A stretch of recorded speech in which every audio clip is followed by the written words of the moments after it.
چرا؟ میدونم تو ترسیدی دایان. تو ترسیدی چون وقتت داره تموم میشه و میری جهنم. ترسیدی.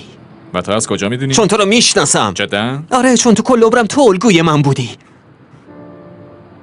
منظورم اینه که از وقتی 4 سالم بود چشمم به تو بود دایان.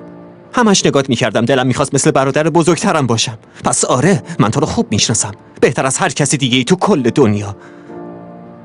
و این درست همون کاریه که وقتی میترسی انجامش میدی. سرزنشت نمی کنم، فقط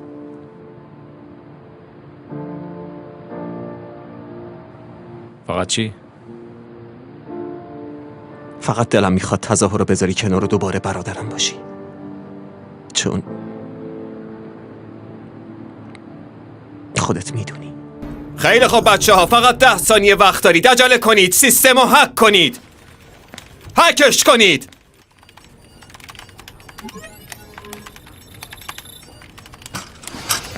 فقط 5 ثانیه باقی مونده.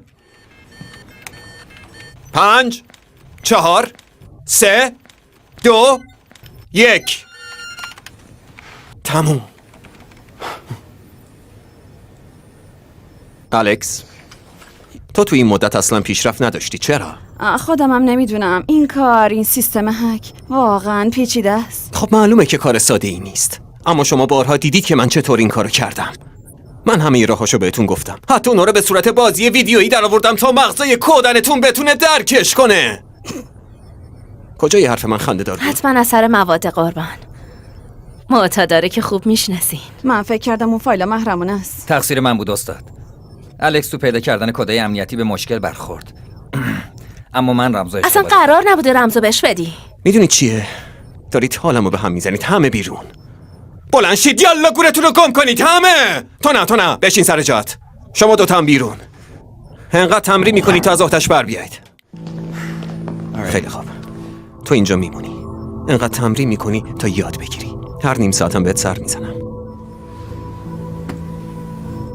به نفعته که یاد بگیری. اگه یه تازه کار نتون از عهده این چیزای ساده بر بیاد، نمیتونیم اینجا نگهش داریم.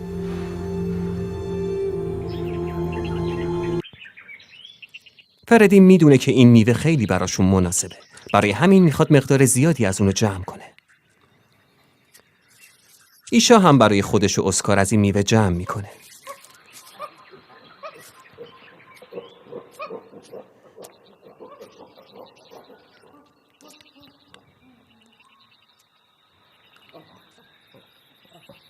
یادت نره میوه رو قبل خوردن بشوری.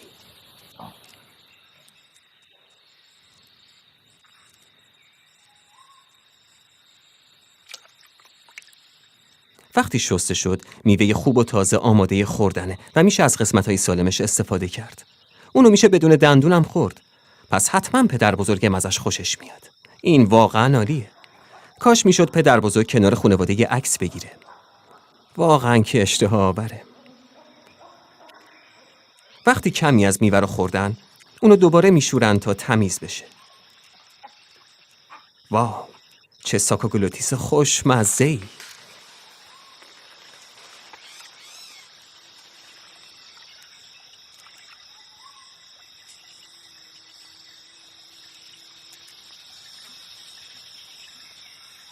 بالاخره یه چیزی پیدا شد که اسکار بتونه اونو بدون کمک مادرش بخوره. اما کسی نمیدونه وعده بعدی غذا رو از کجا باید تهیه کنن.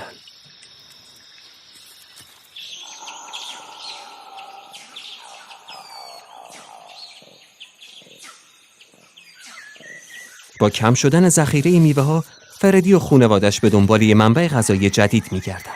اونا هم مثل ما میوه و گوشت و سبزیجات میخورن.